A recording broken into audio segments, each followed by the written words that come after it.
Hello again, everyone. Welcome back. Well, recently it was announced that the House of Bread and Peace in Evansville has been consolidated under Echo Housing and Community Development. And here to tell us a lot more about this and their upcoming fundraiser is Savannah Wood, Echo Housing's Executive Director. Thanks so much for coming in today and sticking around for our whole show. So let's talk about this consolidation, how it happened, and kind of what it means. Absolutely. So a few months back, our board of directors met with the House of Bread and Peace board of directors and kind of discussed a partnership and how we can collaborate.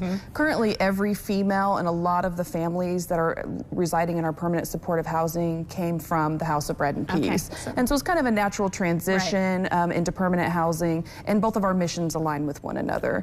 And so from there, we actually entered into interim management agreement at the beginning of January as we work through, you know, all the paperwork and everything for an actual merge.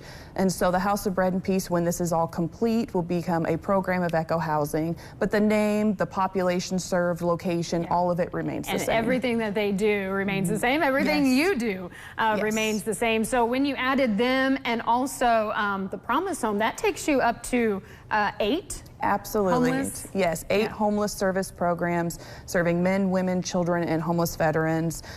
Is just as much housing, emergency shelter, and permanent housing support as possible for the community. And that's kind of what you really saw. There was almost a critical need for it, was that like emergency housing, like they need it now. And what kind of explain to us what some of those needs are right away? I feel like it's some things that maybe we, you know, kind of take for granted. Absolutely. And so the majority of individuals we house, both in shelter and permanent housing, they show up with nothing but a backpack. And those are usually the most basic of essential items, maybe one pair of clothing.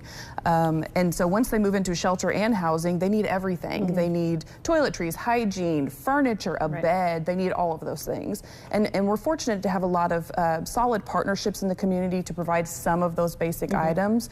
But with 8 service programs, it's a lot, and it's a lot of individuals we're trying to serve at the exact same time. And it's constant. It never goes away. It's always going to be there. So you've got a big fundraiser coming up, and this is the first of its kind, right? Tell us what this is. So it's our first annual Casual for a Cause fundraiser on April 12th. And so whenever our team was kind of sitting down and strategizing and brainstorming, we wanted to have something that raised awareness for homelessness in the community, but also gave back to those that experience homelessness and what we're trying to do with housing.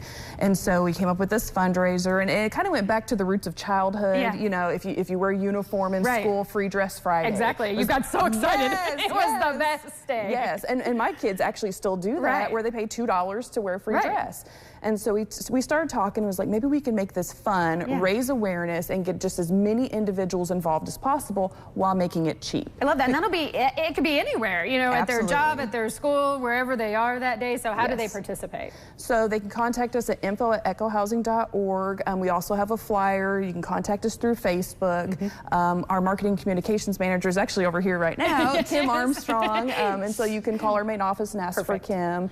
And we're trying to get as many businesses, schools, just individuals as possible involved. And you'll get a wristband. Okay, for $2, is that what it is? Okay, $2, and it'll be purple. And you're also wanting people to wear purple that day too, kind of the color for homelessness. And then all of that money is going to go right back, like you said, into helping all of those homeless programs that you guys do amazing work with. Absolutely. We love it. Thank you so much. So again, tell people the best way to get in touch to kind of become involved in this real quick. So you can email info@echohousing.org or kim.armstrong@echohousing.org, or you can call our main office and ask for the most appropriate contact. You wear your wristband and you get to dress casual for that day. So hopefully everybody will be dressed down. We love it. Thank you, Savannah. Thank you. And we'll be back. We've got more coming up here to finish off Local Lifestyles.